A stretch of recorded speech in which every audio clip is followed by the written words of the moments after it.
Sandia Prep. We are proud to present the 3rd edition of Access Prep. This show explores school spirit and student activities. Let's get started with Horsing Around, a story by Sophia and me. The majority of students here at Sandia Prep participate in a sport or after-school activity. One of these activities includes horseback riding. These 5 girls work hard to compete in equestrian competitions. I've been riding for around 2-3 years. When my mom and I moved to Columbus, that's when I started riding. I just needed a physical activity and my middle school just didn't have anything for me. So that's really what inspired it, and it was just kind of a different sport that I wanted to try. Been riding since I was about 4 or 5 years old. Took lessons once a week. I think I just kind of started. I had a birthday party at a really old horse ranch once. I really liked it, so I kept going back. I've been riding since I was 2, and my mom's always been kind of crazy about horses, but she never had them, so she kind of got me into it when I was really young. I've been riding for about 10 years, since I was 6 years old, and I started because I just liked horses. I've been riding for over 10 years, and my grandma inspired. They each share some insight in the behind the scenes of the equestrian world and what exactly being an equestrian means. My greatest accomplishment has been winning reserve champion at the world's biggest horse show. The most dangerous part, I think, is just you have to completely trust your animal, which you can't because they can always do something that you can't always control. I've been pretty lucky. I haven't had any bad injuries. I've fallen off a few times, landed in a fence, but I haven't broken any bones or anything so far. My favorite part is probably working with young horses who are still new to being trained and ridden, because they're super willing to learn, and it's just super entertaining. It's cool to see how you can train a horse to do what you want it to do and properly. And I look up to a dressage rider named Charlotte Duhardine. The biggest competition I've ever done is probably nationals every year. That's pretty big. I think they should know that it's very difficult. You really have to be very committed to it. You can't do a lot of other things. It's very expensive. It's a hard sport, but I think it's worth it. Our school is full of unique students. It's clear that these girls love and are good at what they do. Wow, our students have very interesting after-school activities. Very true. Let's move on to a story by Kaylee and Cordy, Passing the Walking Stick. Larry Hanley, a teacher at Prep, has decided to retire after his 27th year of teaching. He has taught math and science and created one of the most successful outdoor leadership programs in the state of New Mexico. From teaching in a classroom to teaching in a cave, he has impacted the Sandia Prep community in a way that everyone will miss. Sandia Prep is lucky to have found someone as valuable as him, and Mr. Hanley tells us how he found Sandia Prep. I was with my son over at the Albuquerque Co-op, and his mother told me that I really should go into teaching. And she says, you got to go over to this little school known as Sandia Prep and apply as a sub and see if you like it. And within a couple weeks of subbing, I decided I wanted to teach here. The OLP is something that is very unique to Prep. Many people have gone through the program and have had many positive things to say. Hanley takes us back to when the OLP first started, and his students and colleagues share when they joined the program. The OLP started in January of 1994. It was a program that I started. I had talked with our then current headmaster, Mr. Heath, and so I started developing the program, and I introduced it to him, and he said, go for it. I was asked to join the OLP program the day I applied for Prep in 2004. Was when I started, and within 3 weeks of me starting, I was on my first trip with Mr. Hanley. I joined OLP when I first got hired here, so that was the 2009-2010 school year. I joined in 9th grade in the 2nd semester when we were allowed to start joining. I joined in 8th grade when I went on the 8th grade Chama trip. When I first got hired here, when I was doing my research about the school, I found out about the program and I immediately wanted to be involved. Mr. Hanley's vast knowledge of the outdoors has helped him teach basic skills as well as skills that people will carry for the rest of their lives. Hanley tells us how he learned everything he knows and what he has passed on to others. Basically, I started when I was 11 years old. I joined the Scouts, and from then on, I've been camping and hiking and learning all the different skills.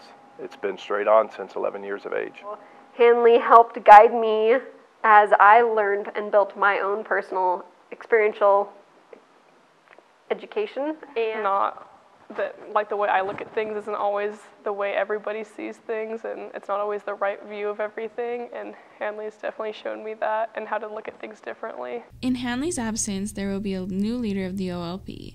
The new leader is a member of the OLP staff and has taught here for 3 years. Molly Rainey is going to be taking over the administrative part of the trip, or the program. I'm excited to figure out what I want to do with all of the ideas I have, but ultimately I'm just really excited. I feel like it's my dream job. Mr. Hanley is an important part of the prep community. He created a program that has influenced the prep community in so many ways. This amazing program will continue to excel for many years and affect future generations.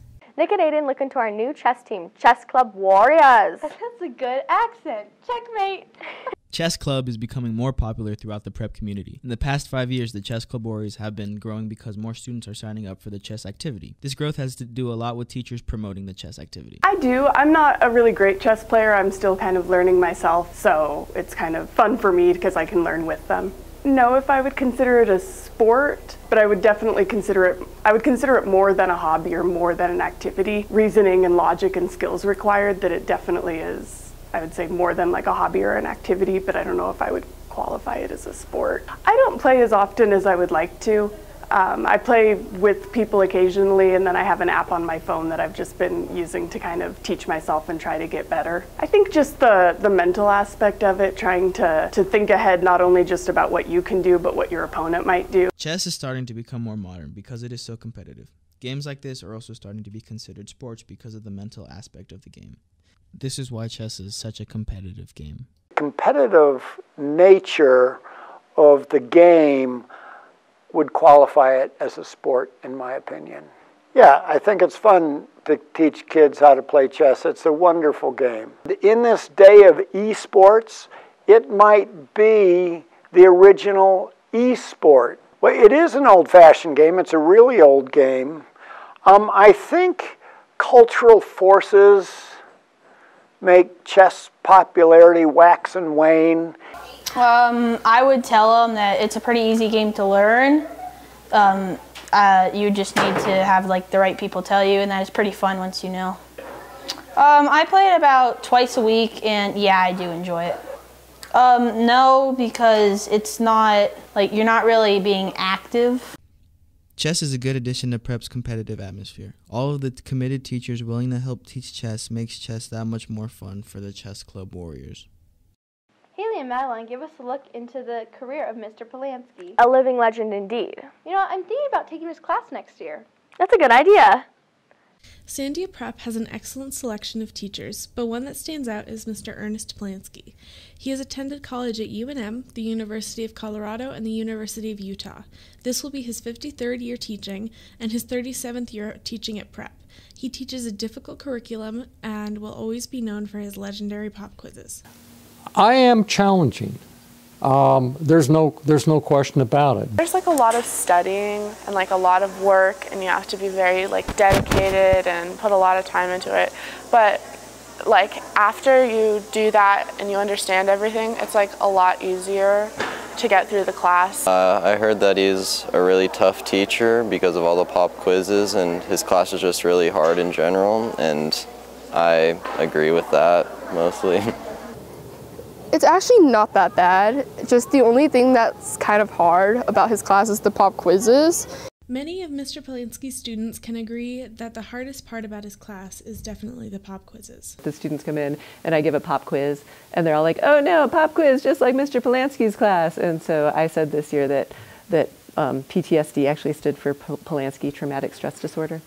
They're hard, but you know, it really makes you prepared for knowing more than you usually should. The pop quizzes are really tough because you never know when they're going to happen, but as long as you study, they're easy enough. I'm going to set the bar higher to challenge you. That's, I think, why I'm here. Although his class is hard, students think that his teaching style helps them to prepare for their futures. I think I would prefer his really intense teaching style because it'll help me with classes in college and stuff like that, and learning how to study. Well, before I got into his class, everyone was saying like, oh, it's so hard and you're not going to make it through. But he's a really, really nice guy, and his class is easy. Well, it's easy if you work really hard, and that makes it fun. What they tell me is that they have learned how to study. They've learned how to think, how to apply themselves.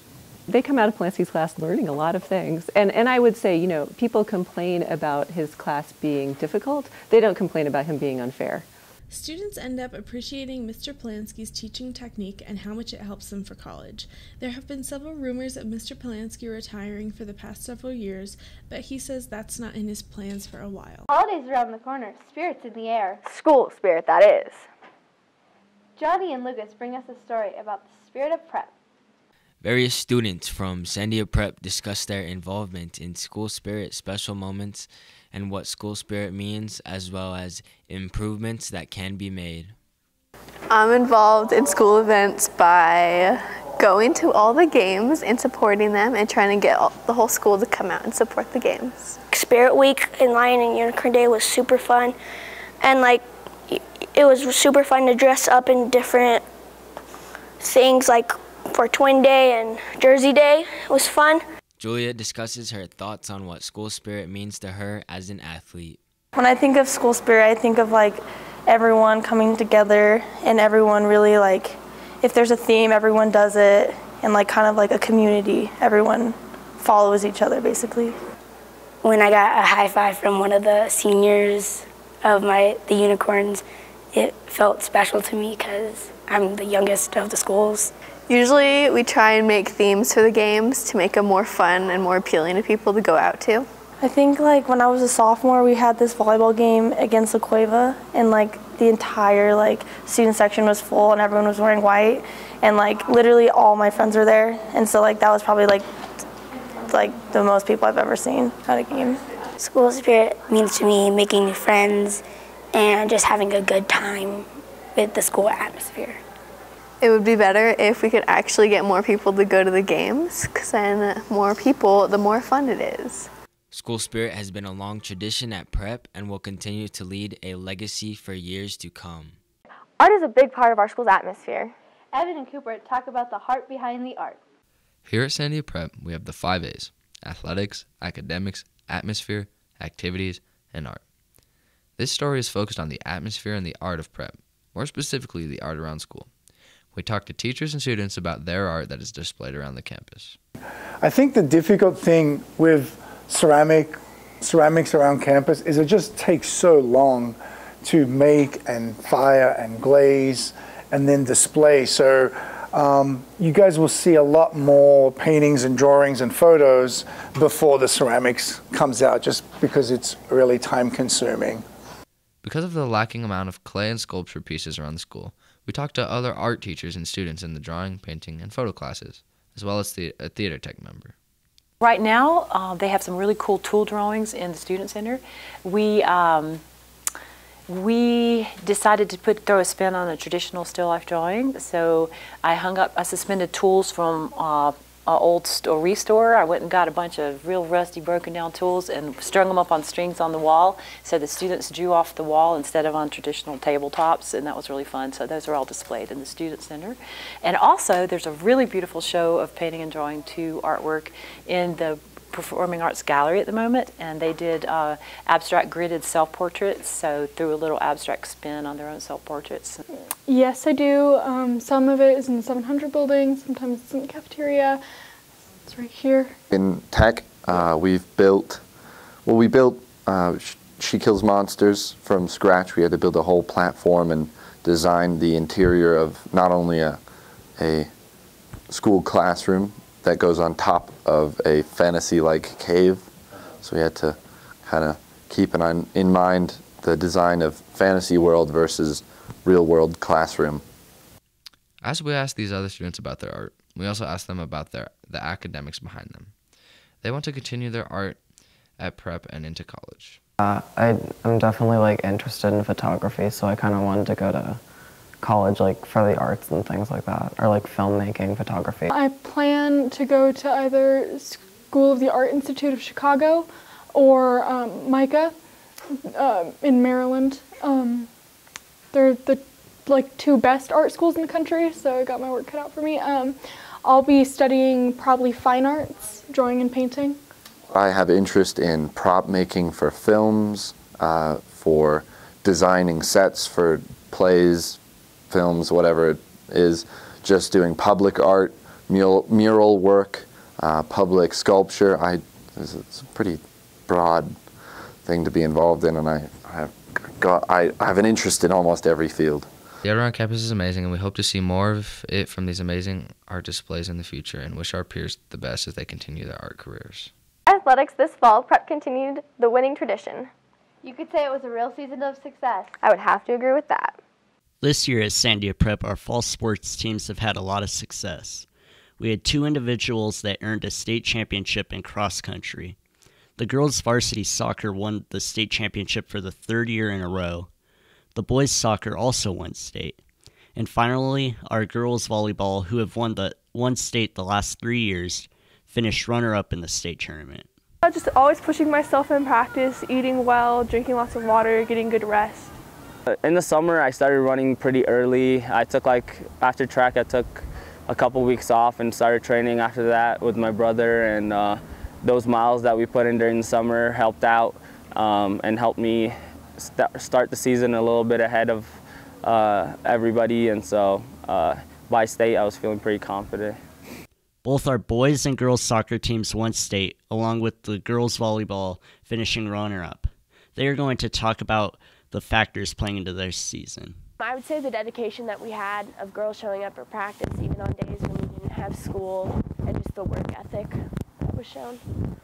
I think our offense really kicked it in towards the end of the season. We went 13 straight games without losing, and that was a huge turning point. I think a lot of us played club last school year because we knew we had to work hard to do well this school season.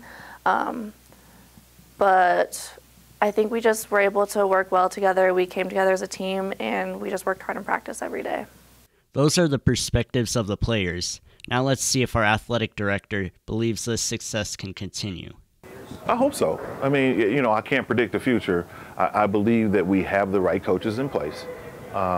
We have the great support of our school, and that's all you really need. Those are things that really play into your success as a school when it comes to athletics. We have great support. You know, all of our kids come out and support each other. Volleyball, soccer, cross country. There was so many of our kids at the cross country meet. It was awesome to see that they were there to support their friends. Overall, fall sports were very successful, and many people hope and think this current success can continue in the future.